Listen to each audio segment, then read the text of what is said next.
اليوم قبل ما يودن الاذان وحنا في النص ديال رمضان، شهر الغفران وشهر التوبه، هنا في هذا الشارع بشحال كان تيلعبوا بيناتهم وكانوا صحاب.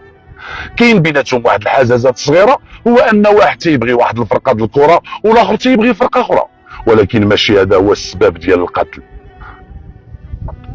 الجاني قالوا لاولاد الدوار بان راه كاين حوارات في الفيسبوك ولا في الخاص عبر خاصيه الواتساب ما بين الاخت ديال الجاني والضحيه. تبرى منهم شحال من نهار هنا، قال له عافاك بعد على اختي، الدري شاب العمر ديالو كما قالوا الاخوان السن ما فايتش 20 سنه.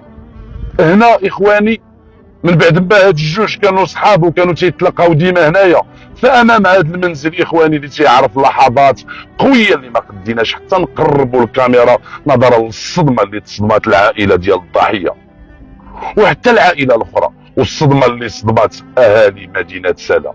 ما عمرهم ما نواو بان اليوم اخواني هنا لا حادثه كتشوف اطفال صغار، كما كتشوف اخواني اطفال، كتشوف نساء، الكل استغرب لهذا الحادث المفجع اللي هز هذا الحي في هذا الاثناء.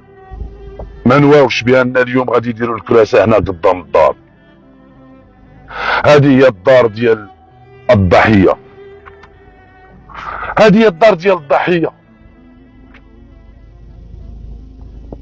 هنا اخواني كان تيسكن، من هنا يخرج في الصباح في العشيه عفوا غادي باش انه يضرب دوره.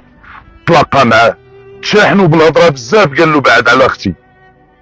تشاحنوا بزاف اخواني، كل واحد تيقول له الشرف ديالي هذا. تشاحنوا قدام شهود عيان. الاخوان اللي تيسولوا على القاتل، القاتل تم اعتقاله بعد لحظات في محطه تبريكت. اخي المتتبع الكريم، هنا بالضبط، هنا بالضبط خرج الضحيه اللي ما نواش بان اخر خرجه غتكون في حياته. الجاني خرج حتى هو مشحون، لان اختو ما من مره حضرته وقالت له بان صاحبك تيتبسل عليا بزاف.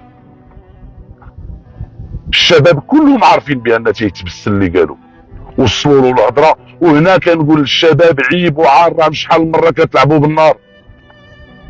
ها هو وصلوا له الهضره، ها هو جا مشى صدق داير جريمه، العمر ديالهم بجوج ما تيتجاوزش 20 سنه. لا اله الا الله. والديهم دابا هما مساكن اللي غادي يهزوا الدقه. حسن عوان الام اللي غادي تدفن ولدها غدا، والف حسن عوان ديال هذيك اللي غادي تولف القفه.